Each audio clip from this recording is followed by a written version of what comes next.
நீங்கள்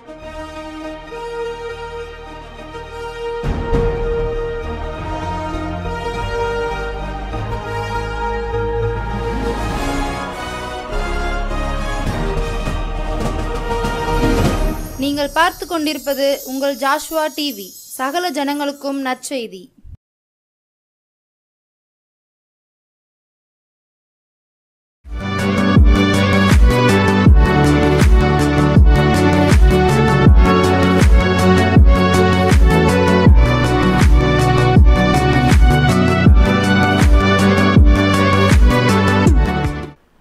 ஆண்டவராகிய இயேசு கிறிஸ்துவின் நாமத்தினாலே உங்கள் யாவருக்கும் என் அன்பின் வாழ்த்துக்களையும் நன்றிகளையும் தெரிவிக்கிறேன். ஜோஷுவா டிவி நேயர்களாகியும் ஒவ்வொருவரையும் கர்த்தர் அளவில்லாமல் ஆசீர்வதிப்பாராக. ஆண்டவருடைய வார்த்தை மூலமாய் கொடுக்கப்படுகிற ஒவ்வொரு ஆலோசனைகளும் நமக்கு மிகவும் அருமையானவைகள். அந்த வார்த்தைகளுக்கு நேராய் நம்முடைய இருதயங்களை திருப்புவோம் என்றால் அது நம்முடைய வாழ்க்கையை நிச்சயம் ஆசீர்வாதத்தை கொண்டு வரும். அப்படிப்பட்ட கிருபை ஆண்டவர் நமக்கு தர இந்த நாளிலும் ஆண்டவருடைய முகத்தை நோக்கி பார்ப்போம். எங்கள் அன்பின் பரலோக பிதாவே, உங்களுடைய பரிசுத்த முகத்தை நோக்கி பார்க்கிறோம். ஐயா, என்னோடும் எங்களோடும் இந்த வேளையில் நீ பேசுவீராக. உடைய வார்த்தையின் சத்தம் எங்கள் இருதயங்களிலே தொனிக்கட்டு சுவாமி. உடைய வார்த்தைகளின்படியே எங்களை ஆசீர்வதியும். நீர் இப்படி செய்வதற்காய் நன்றி.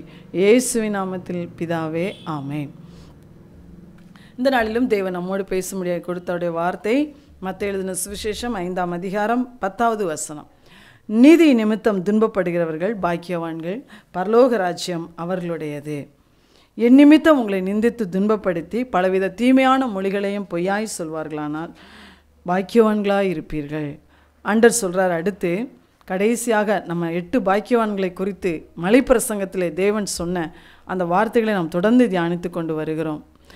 கடைசியாக அதில் ஆண்டவர் சொல்கிறாரு, நீதி நிமித்தம் துன்பப்படுகிறவர்கள் பாக்கியவான்கள், பரலோக ராஜ்யம் அவர்களுடையது அப்படின்னு சொல்கிறார். நீதி நிமித்தம், பரிசுத்தத்தின் நிமித்தம், உண்மையின் நிமித்தம், நீதியாய் வாழ்கிற வாழ்க்கை நிமித்தம் யாரெல்லாம் துன்பப்படுறாங்களோ அவங்கெல்லாம் பாக்கியவான்கள், அவங்க ஆசீர்வதிக்கப்பட்டவர்கள், அவர்களுக்கு பரலோக ராஜ்யம் அவர்களுடையது அப்படின்னு சொல்கிறார். ஏன் அப்படின்னா பரலோக ராஜ்யம் நீதினால் நிறைஞ்சிருக்கு. அங்கே நீதியும் சமாதானமும் பரிசுத்தாவினால் உண்டான சந்தோஷமும் தான் தேவ ராஜ்யத்தில் நிறைந்திருக்கிறது. நம் தேவன் நீதி உள்ளவர், அந்த ராஜ்யம் நீதியின் ராஜ்யம்தான். அப்போ ஆண்டவர் சொல்கிறாரு, யாரெல்லாம் இந்த நீதிக்காக இந்த உலகத்தில் துன்பப்படுறாங்களோ அவங்க எல்லாரும் ஆசீர்வதிக்கப்பட்டவங்க, அவங்களுக்கு பரலோக ராஜ்யம் அவங்களுக்கு சொந்தமானது அப்படின்னு சொல்லி ஆண்டவர் சொல்கிறார். அது எவ்வளோ பெரிய பாக்கியம் பாருங்கள். அப்போ நீதி நிமித்தம் துன்பப்படுகிறவர்கள் அப்படிங்கும்போது வேதத்தில் பார்த்திங்கன்னா எத்தனையோ பக்தர்கள் அவங்க நீதியாக வாழ்ந்ததுனால, பரிசுத்தமாக வாழ்ந்ததுனால துன்பத்தை அனுபவித்தாங்க. ஆனால் அது நிமித்தம் அவங்களுக்கு ஆசீர்வாதத்தையும் ஆண்டவர் கொடுத்தார். ஆதியாகமம் புஸ்தகம் 40ஆம் அதிகாரத்தில் யோசேப்பு குறித்து நம்ம வாசிக்கிறோம். எத்தனையோ நேரம் நம்ம யோசேப்பு குறித்து நம்ம தியானித்திருக்கிறோம். யோசேப்பு கர்த்தருக்கு பயந்து வாழ்ந்த ஒரு வாலிபன்.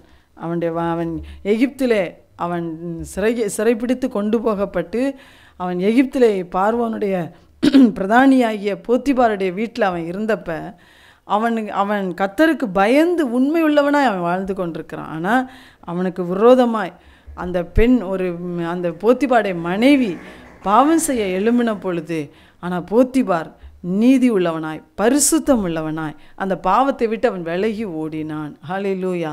அவன் விலகி ஓடினதுனால அவனுக்கு என்ன தண்டனை என்ன கிடைச்சது? ஆசீர்வாதம் கிடைக்கல, அவனுக்கு நல்ல பேர் கிடைக்கல.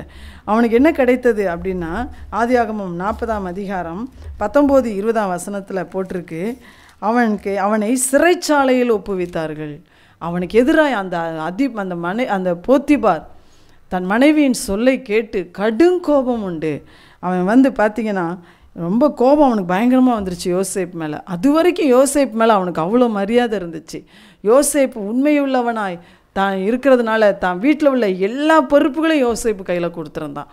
ஆனால் தன் மனைவி சொன்ன அந்த வார்த்தையை கேட்டு அவன் நம்பி என்ன பண்ணான்? கோபத்தினாலே யோசேப்பை சிறைச்சாலையிலே போடுவித்தான். அப்போ நீதியாய் வாழ்ந்த பரிசுத்தமாய் வாழ்ந்த யோசேப்புக்கு கிடைச்சது என்னது? சிறைச்சாலை தண்டனை. அதை தான் சொல்கிறார் ஆண்டவர், நீதி நிமித்தம் துன்பப்படுகிறவர்கள். அப்போ அந்த நீதியாய் வாழ்ந்தது நிமித்தம் அவருக்கு ஒரு பயங்கரமான ஒரு தண்டனை கிடச்சது. சிறைச்சாலையில் அவன் பல வருஷங்கள் யோசேப்பு இருந்திருக்க வேண்டும். அப்போ ஆனால் சிறைச்சாலையில் அவன் இருந்தாலும் கர்த்தர் யோசேப்பை கைவிடவில்லை. ஹல்லேலூயா. யோசேப்போடே கர்த்தர் இருந்தார். வேதம் சொல்லுகிறது கர்த்தர் யோசேப்போடே இருந்தார். அவன் போத்திபார் வீட்டில் இருக்கும்போது ஆண்டவர் அவன் கூட தான் இருந்தார். இப்போ சிறைச்சாலையில் இருக்கிறான், அப்பயும் ஆண்டவர் அவன் கூட தான் இருக்கிறார். ஒருவேளை இதை கேட்டுக்கொண்டிருக்கிற கர்த்தருடைய பிள்ளைகளாகிய நான் பரிசுத்தமாக வாழ்கிறேன், நான் நீதியாக இருக்கிறேன், என் வீட்டுக்குள்ளே, என் தொழில் ஸ்தலத்தில், என் வேலை பார்க்குற இடத்துல, நான் படிக்கிற இடத்துல நான் உண்மையாக நடக்கிறேன், ஆனால் அது நிமித்தம் எனக்கு தான் நிந்தனையும் அவமானமும் தேவையில்லாத பிரச்சனைகளும் துன்பமும் வருதுன்னு நீங்கள் சொல்கிறீங்களா? ஆண்டவர் சொல்கிறார், ஆண்டவர் உங்களை கைவிடவே மாட்டார். நீதி நிமித்தம் நீங்கள் துன்பப்பட்டால் நீங்கள் பாக்கியவான்கள், நீங்கள் ஆசீர்வதிக்கப்பட்டவங்க. ஆண்டவர் சொல்கிறார், அந்த நீதி என்னைக்குனாலும் ஒரு நாள் என்ன செய்யும்? வெளிப்படும். வசனம் சொல்லுகிறது, உன் நீதியை வெளிச்சத்தை போலவும் உன் நியாயத்தை பட்ட பகலை போலவும் விளங்க பண்ணுவார். உன் வழியை கர்த்தருக்கு ஒப்புவித்து அவர் மேல் நீ நம்பிக்கையாயிரு ஆண்டு சொல்லியிருக்கிறார். அதனால் நான் நீதியாக நடந்து நான் என்ன பிரயோஜனம்? எனக்கு தண்டனையும் எனக்கு அவப்பெயர் தானே கிடச்சிருக்குன்னு சொல்கிறீங்களா? நீங்கள் ஆண்டோடைய சமூகத்தில் பொறுமையோடு காத்துருங்க, அந்த நீதிக்குரிய சரியான பலனை கர்த்தர் நமக்கு தருவார். யோசேப்பு பாருங்கள், பொறுமையோடு அந்த சிறைச்சாலை வாழ்க்கையை அவர் அனுபவித்தார். அந்த சிறைச்சாலையிலையும் அவன் கர்த்தருக்கு பயந்து தான் இருந்தான். நீதியை விட்டுறலை, அந்த பரிசுத்தத்தை அவன் விட்டுறலை. அதுக்காக என் ஆண்டவர் என்னை இப்படி இங்கே கொண்டு வந்துட்டாரே, அதனால் இனிமேல் நான் என்ன அப்படி வாழ்ந்து பிரயோஜனம் அவன் சலித்து கொள்ளலை. அந்த நீதியான வாழ்க்கையை தொடர்ந்து பரிசுத்தமாய் கடவுளுக்கு பயந்து அவரோடு கூட வாழ்ந்து கொண்டிருந்த யோசேப்புக்கு ஒரு நாளிலே சிறைச்சாலையிலேருந்து யோசேப்பை எதிர்பார்க்காத ஒரு நேரத்தில் அந்த பார்வோன் ராஜாவினால் யோசேப்பு விடுவிக்கப்பட்டு அன்றைய தினமே அவன் தேசத்தின் அதிபதியாய் உயர்த்தப்பட்டான். ஹல்லேலூயா. நீதி நிமித்தம் துன்பப்படுகிறவர்கள் பாக்கியவான்கள். அவங்க நீதியை கட்டாயம் ஆண்டவர் வெளிப்படுத்துவார். அது மாத்திரம் இல்லை, பரலோக ராஜ்யம் அவர்களுடையதுன்னு ஆண்டு சொல்கிறார். அதே மாதிரி தான் தானியேலின் புஸ்தகம் 6ஆம் அதிகாரத்தில் நீங்கள் பார்த்தீங்கன்னா, தானியேல் உண்மையுள்ள மனிதன் என்று வேதம் சொல்கிறது. தானியேல் உண்மையுள்ளவனாக இருந்தபடினால் 6ஆம் அதிகாரம் 4ஆம் வசனத்தில் நீங்கள் பார்த்தீங்கன்னா, தானியேல் ஒரு பிரதானியாய் அந்த பாபிலோன் தேசத்தில் ஒரு நல்ல ஒரு முக்கியமான பிரதானியாய் தானியேல் இருந்தார். ஆனால் அந்த தானியேலை எப்படியாகிலும் குற்றம் கண்டுபிடிச்சிடணும், அவனை எப்படியாகிலும் ராஜாவிட்ட போய் காட்டி கொடுத்துடணும்னு சொல்லி அவனுடைய எதிரிகள் எவ்வளவோ சூழ்ச்சி பண்ணி பார்த்தாங்க. ஆனால் அவங்களால தானியேல்கிட்ட ஒரு குற்றத்தை கூட கண்டுபிடிக்க முடியல. தானியேல் உண்மையுள்ளவனாக இருந்தான், தானியேல் நீதி உள்ளவனாக இருந்தான், எல்லாத்துலேயும் கரெக்டாக இருந்தார் தானியேல். யாருமே அவருடைய வேலையில் அவருடைய காரியத்தில் ஒருத்தருமே குற்றப்படுத்த முடியல. நாம் அப்படி தான் இருக்கணும். நம்ம யாருமே எதுலேயும் குற்றப்படுத்த முடியாத அளவிற்கு நாம் உண்மையுள்ளவர்களாய் நீதி உள்ளவங்களாக வாழணும். அப்போ தானியேல் அப்படி இருந்தார். அவருக்கு என்ன கிடச்சிச்சு? அவரை ராஜாவிடத்தில் அவரை ஆண்டவர் பொய்யாய் குற்றங்களை சொல்லி அவருக்குன்னு ஒரு சட்டத்தை ஏற்றி கடைசியில் தானியேலை கொண்டு போய் எங்கே போட்டாங்க? சிங்கங்கள் இருக்கிற கெபிகளுக்குள்ளே கொண்டு போய் போட்டாங்க. தானியேல் சொல்கிறாரு 22ஆம் வசனத்தில், நான் ராஜாவுக்கு முன்பாக குற்றமற்றவனாக இருந்தேன், ராஜாவுக்கு நான் நீதி கேடு ஒரு நாளும் செஞ்சதில்லை. ஒரு நாள் அவர் நீதி கேடு அநீதி எதுவுமே அவர் செஞ்சது இல்லை. ஆனால் அவர் நீதியாய் வாழ்ந்தது நிமித்தம் அடைந்த துன்பம் சிங்கங்கள் இருந்த கெபிக்குள்ளே போய் போடப்பட்டார். அப்போ போடப்பட்டாலும் கர்த்தர் அந்த சிங்க கெபிக்குள்ளேயும் கடந்து வந்தார். ஹல்லேலூயா. அப்போ நம்ம நீதி நிமித்தம் என்ன பாடுகள் அனுபவித்தாலும் ஆண்டவர் நம்ம கூட தான் இருப்பார். நம்மை விட்டு ஆண்டவர் ஒரு நாள் விலக மாட்டார். அதனால் நம்மை தைரியப்படுத்தி கொள்வோம். அப்போ பாருங்கள், தானியேலோடு கூட இருந்து தானியேலை சிங்க கெபிக்குள்ளே போடும் முன்னாலேயே ஆண்டவர் சிங்கத்தின் வாயெல்லாம் கட்டி போட்டுட்டார். ஒரு சிங்க கெபிக்குள்ளே நம்மளை போட்டால் அந்த சிங்கம் எத்தனை தீவிரமாய் நம்ம மேலே வந்து பாய்ந்து நம்மை கொன்று போடும். ஆனால் தானியேலை அப்படி சிங்கங்கள் சேதப்படுத்தாதபடி ஆண்டவர் கிருபையாய் காத்து கொண்டார். இதை வச்சு பாருங்க, ராஜா தானியேலின் தேவனே தேவன் என்று சொல்லி தேவனை மகிமைப்படுத்தினார். யார் எதிரிகளாக இருந்தாங்களோ அவங்கெல்லாம் சிங்க கெபிக்குள்ளே போடப்பட்டாங்க. அவங்க தான் தண்டிக்கப்பட்டாங்க. அவங்க அந்த கெபிக்குள்ளே போடப்படும்போதே பாருங்கள், அவங்கள சிங்கங்கள் பாய்ந்து கொன்றது. அப்போ ஆண்டவர் சொல்கிறார், நீதி நிமித்தம் துன்பப்படுகிறவர்கள் பாக்கியவான்கள். தானியேலுக்கு அன்னைக்கே விடுதலை கிடைச்சது. தானியேல் இன்னும் அதிகமாய் தேசத்தில் உயர்த்தப்பட்டான். இன்னும் தேவன் தானியேலுடைய காரியம் எல்லாத்துலேயும் ஜெயத்தை கொடுத்தார். அதுபோல தான் ஆண்டவர் சொல்கிறார், நீங்கள் பரிசுத்தமாக வாழ்கிறதுனால, உண்மையாக வாழ்கிறதுனால, வேலை செய்கிற இடத்துல, உங்கள் குடும்பத்தில், படிக்கிற இடத்துல, எந்தெந்த இடத்துல நீங்கள் துன்பத்தை அனுபவிக்கிறீங்களோ நீங்கள் கவலைப்படாதீங்க. ஆண்டவர் சொல்கிறார், நீ பாக்கியவான், நீ ஆசீர்வதிக்கப்பட்டவன். அதுக்குரிய பலனை கட்டாயம் நம்மளை காண வைப்பார் ஆண்டவர். எல்லாவற்றுக்கு மேலாய் அவருடைய ராஜ்யம் நமக்கு சொந்தமாகும். அடுத்து ஆண்டவர் சொல்கிறார் பாருங்கள், 1 பேதுருவின் புஸ்தகம் 3ஆம் அதிகாரத்தில் நம்முடைய ஆண்டவராய் இயேசு எப்படிப்பட்டவர்? நம்ம இயேசுவை பார்க்காம எதையுமே நம்ம பார்க்க முடியாது. இயேசு நீதியுள்ளவர், அவர் நீதியாய் வாழ்ந்தார். ஆனால் அநீதியாய் வாழ்ந்த நமக்காக, நம்மக்கிட்ட நீதின்றதே கிடையாது, நம்ம அப்படிப்பட்ட பாவம் உள்ளவங்க. ஆனால் அநீதியாய் வாழ்ந்த நமக்காக நீதியுள்ள தேவன், 1 பேதுரு 3ஆம் அதிகாரம் 18ஆம் வசனத்தில் சொல்லியிருக்கு, கிறிஸ்துவும் நம்மை தேவனிடத்தில் சேர்க்கும்படி அநீதியுள்ளவர்களுக்கு பதிலாக நீதியுள்ளவராய் பாவங்களின் நிமித்தம் ஒரு தரம் பாடுபட்டார், மாம்சத்திலே கொலையுண்டு ஆவியிலே உயிர்ப்பிக்கப்பட்டார். நீதியுள்ள தேவன் நம்முடைய அநீதியான பாவங்களுக்காக அவர் கொலை செய்யப்பட்டார். பார்த்தீங்களா? நீதி நிமித்தம் ஆண்டவர் அனுபவித்த வேதனை, நீதியுள்ள தேவன் நம்முடைய அநீதி நிமித்தம் அனுபவித்த வேதனை ரொம்ப ரொம்ப அதிகம், ரொம்ப அதிகம். ஏசாயா 53ஆம் அதிகாரம் முழுவதில் அந்த வேதனைகள் சொல்லப்பட்டிருக்கு. வாசித்து பாருங்கள், அது நமக்கே ஒரு பெரிய ஆறுதலாக இருக்கும். ஆண்டவர் சொல்ல, ஆனால் கொலையுண்ணப்பட்ட ஆண்டவர் அப்படியே அவர் மரணத்தோட முடிவடைஞ்சிடல, ஆவியிலே அவர் உயிர்ப்பிக்கப்பட்டார். ஹல்லேலூயா. அதனால் என்ன நடந்துச்சு? அந்த நீதியுள்ள தேவனுடைய ராஜ்யத்துக்குள்ளே இன்றைக்கு வரைக்கும் அவர் கொலையுண்டு உயிரோடு எழுப்பப்பட்டதினாலே திரளான ஜனங்கள் அவருடைய பிள்ளைகளாய் அவருடைய ராஜ்யத்துக்குள் சேர்க்கப்படுகிறார்கள். ஹல்லேலூயா. அதான் பரலோக ராஜ்யம். பரலோக ராஜ்யத்தின் தலைவராகிய இயேசு நம்முடைய அநீதிக்காக பாடுபட்டு, அவர் பாடுபட்டு ஆவியில் அவர் மறுபடியும் உயிரோடு எழுந்ததுனாலே இன்னைக்கு நாம் அநீதியுள்ள நாம் தேவனுடைய ராஜ்யத்துக்குரியவர்களாய் மாறிக்கொண்டிருக்கிறோம். ஹல்லேலூயா. உலகம் முழுவதும் தினந்தோறும் திரளான மக்கள் இயேசுவண்டை அவருடைய ராஜ்யத்தின் பிள்ளைகளாய் மாறிக்கொண்டிருக்கிறாங்க. அப்போ நீதி நிமித்தம் துன்பம் வரும்போது அது நிமித்தம் நமக்கு ஆசீர்வாதம் தான் உண்டாகுமே ஒழிய நமக்கு ஒரு நாளும் அது கேடாக நம்ம வாழ்க்கைக்கு மாறவே செய்யாது. அடுத்து அதே மத்தேயு 5ஆம் அதிகாரத்தில் ஆண்டவர் சொல்லுகிறார்,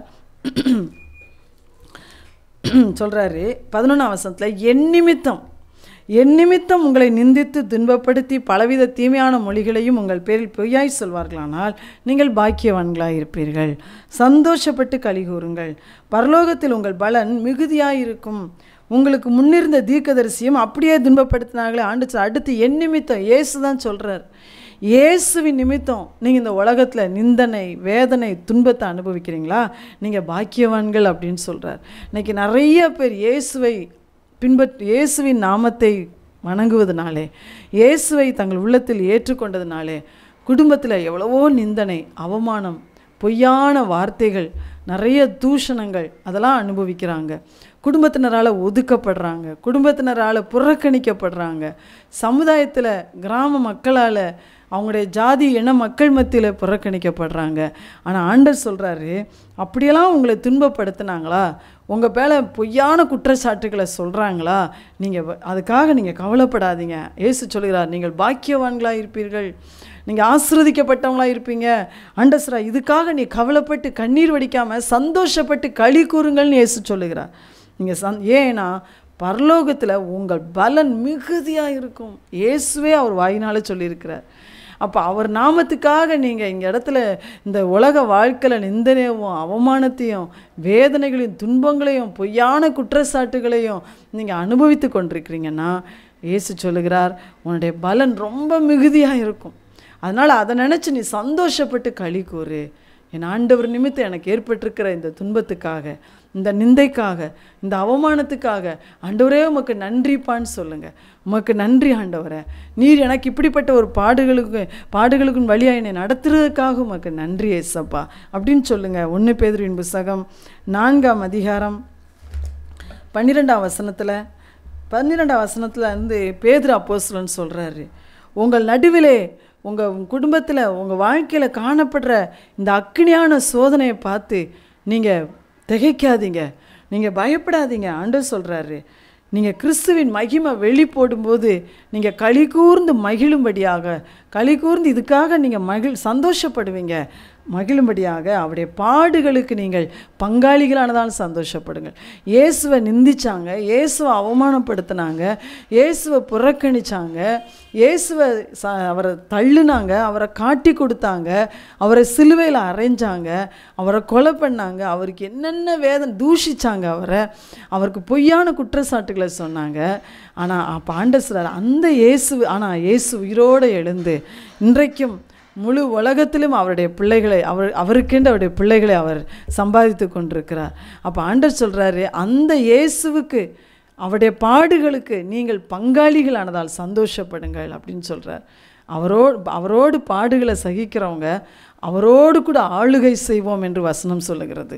அப்போ கர்த்தர் சொல்றார், இயேசுவின் நாமத்தை நிமித்தம் நீங்கள் பாடுகளை சந்திக்கிறீங்களா, இயேசு கிறிஸ்துவின் பாடுகளுக்கு நீங்கள் பங்காளிகளாக மாறி இருக்கிறீங்க, அதனால் நீங்கள் சந்தோஷப்படுங்க அப்படின்னு சொல்கிறார். ஏன்னா அவர் வெளிப்படும் போது நீங்கள் களி கூர்ந்து மகிழும்படியாக தேவன் உங்களை ஆசீர்வதிப்பார். அவருடைய மகிமை வெளிப்படும் போது ஆண்டவர் சொல்கிறாரு, உங்களை நிந்தித்து தூஷிக்கும் போது அதாவது அந்த யார் உங்களை தூஷிக்கிறாங்களோ அவங்க மூலம் ஆண்டவருடைய நாமத்துக்கு ஒரு தூஷணம்தான் உண்டாகிக்கிட்டு இருக்கு. ஆனால் யார் நிந்தனையை அனுபவிக்கிறாங்களோ அவங்க மூலமாக இயேசு மகிமைப்பட்டு கொண்டிருக்கிறார். ஹல்லேலூயா. இயேசுவின் நாமம் அந்த இடத்துல மகிமைப்படுதான். பார்த்தீங்களா, இயேசுவின் நாமம் மகிமைப்படுவதற்காக உங்களையும் என்னையும் கர்த்தர் தெரிந்து கொண்டிருக்கிறதுக்காக நம்ம ஆண்டவரை ஸ்தோத்தரிக்கணும். நமக்கு வருகிற நிந்தைகள் அவமானங்களை கண்டு கலங்கி போய் நாம் முடங்கி போய் விடாதபடி, அல்லாவிட்டால் ஆண்டவரை விட்டே நாம் பின்வாங்கி போய் விடாதபடி, ஆண்டவரே உம்முடைய பாடுகளுக்கு என்னை பங்காளியாக்கினீரே, உமக்கு நன்றி. அப்போ உங்கள் நாமத்து நிமித்தம் எனக்கு வருகிற அந்த துன்பங்களுக்காக உமக்கு நன்றி என்று சொல்லி நாம் சந்தோஷப்பட்டு களி கூறும்போது ஆண்டவர் நிச்சயம் அதிலிருந்து நமக்கு ஒரு விடுதலை கட்டாயம் தருவார். அது மாத்திரல்ல, பரலோகத்திலே பலனை மிகுதியாய் தருவார்.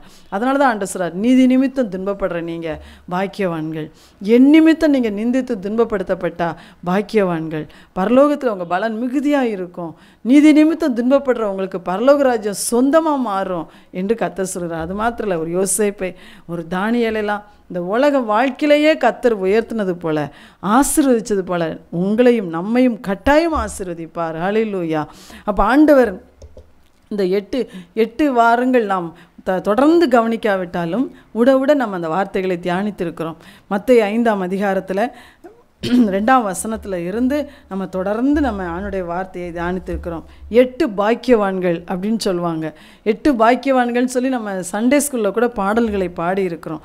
அப்போ ஆண்டவர் 8ஆம் வசனத்தில் இருந்து 2ஆம் வசனத்தில் இருந்து 12ஆம் வசனம் வரைக்கும் சொன்ன இந்த பாக்கியவான்கள் என்ற அந்த வசனத்தின்படி நாம் வாழும்போது தான் ஆண்டவர் சொல்கிறாரு 3ஆம் வசனத்தை 13 நீங்கள் பூமிக்கு உப்பாக இருக்கிறீர்கள். அடுத்து 14ஆம் வசனத்தில் சொல்கிறார், நீங்கள் உலகத்துக்கு வெளிச்சமாக இருக்கிறீர்கள்.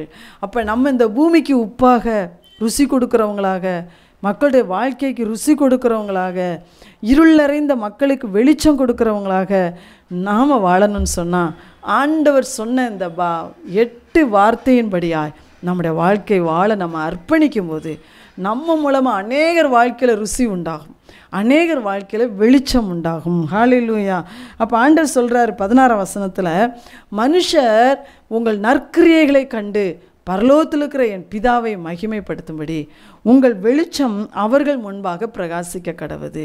அப்போ நம்ம இப்படிப்பட்ட இந்த 8 வசனங்களிலும் சொல்லப்பட்ட நற்கிரியைகள், இதெல்லாம் நல்ல கிரியைகள், இந்த நற்கிரியைகள் நமக்குள்ளேருந்து வெளிப்பட இருதயத்தில் சுத்தம், சாந்த குணம், நீதியின் மேல் பசி தாகம், ஆவியிலே எளிமை, துயரப்பட்டு துக்கித்து சீர்படுகிற காரியங்கள், இதெல்லாம் இரக்கமுள்ளவர்களாய், சமாதானம் பண்ணுகிறவர்களாய், அவர் நிமித்தம் துன்பப்படுகிறவர்களாய், இப்படிலாம் நம்ம காணப்படும்போது அதெல்லாம் நற்கிரியைகள் நமக்குள்ளேருந்து வெளிப்படுகிறது.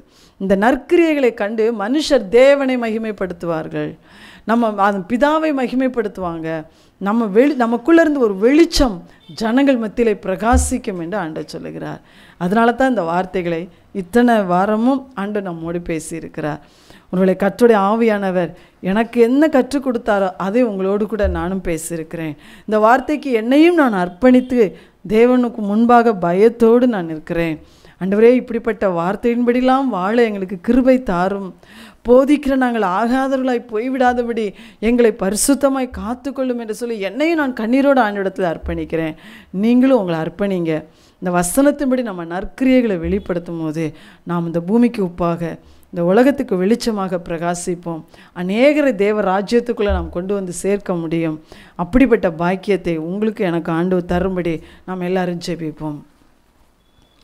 எங்கள் அன்பின் பரலோக பிதாவே, தர்மையான வேலைக்காக ஸ்தோத்திரப்பா. நீதி நிமித்தம் துன்பப்படுகிற பாக்கியவான்கள், பரலோகராஜா அவர்களுடைய எங்களோட பேசுனீங்க. உங்கள் நாமத்து நிமித்தம் துன்பப்படுகிற பிள்ளைகளை நீ நினைத்தரலும். நீதியான வாழ்க்கை வாழ்வது நிமித்தம் துன்பப்படுகிற பிள்ளைகளை அப்பா நீ நினைத்தரலும். அவங்க வாழ்க்கையில் இருக்கிற அந்த சிறுமையை, அவங்க வாழ்க்கையில் இருக்கிற இந்த வேதனைகளை, கண்ணீரை நீ மாற்று சுவாமி. அது மாத்திரம் இந்த சூழ்நிலை அவங்க சந்தோஷப்பட்டு கலிகுற கிருபை தாரும். ஒரு யோசேப்பை, ஒரு தானியேலை ஆண்டவரே நீ நீதியை வெளிச்சமாய் மாற்றி ஆண்டவரே இயேசப்பா அவங்களை உயர்த்தினது போல நீதி நிமித்தம் உங்களுடைய நாமத்து நிமித்தம் கண்ணீர் வடிக்கிற வேதனைப்படுகிற ஒவ்வொருவரையும் நீ ஆசீர்வதிக்கும்படியாக நாங்கள் ஜெபிக்கிறோம்ப்பா. எல்லாவற்றுக்கும் மேலே கிறிஸ்துவின் பாடுகளுக்கு எங்களை பங்காளிகளாக்கினதற்காக நாங்கள் சந்தோஷப்பட்டு கலிகுற எங்களுக்கு கிருபை தாரும் ஐயா. நீர் அப்படி செய்வதற்காக நன்றி. பரலோக ராஜ்யத்துக்கு சொந்தக்காரர்களாக எங்களை மாற்றிவிடும். இந்த 8 பாக்கியவான்கள் என்ற அந்த வார்த்தையின்படியாக கேட்குறங்க எல்லாரையும் ஆண்டவரே நீ பரிசுத்தப்படுத்தி, நீ சீர்படுத்தி, இந்த வார்த்தைகளின்படியே எங்களை கட்டி எழுப்பி, இந்த பூமிக்கு உப்பாக, இந்த உலகத்துக்கு வெளிச்சமாய் பிரகாசிக்க எங்கள் எல்லாருக்கும் கிருபை தாரும். நீர் அப்படி செய்வதற்காக நன்றி. இயேசுவின் நாமத்தில் கேட்கிறோம் ஜீவனுள்ள தகப்பனே. ஆமென். ஆமென்.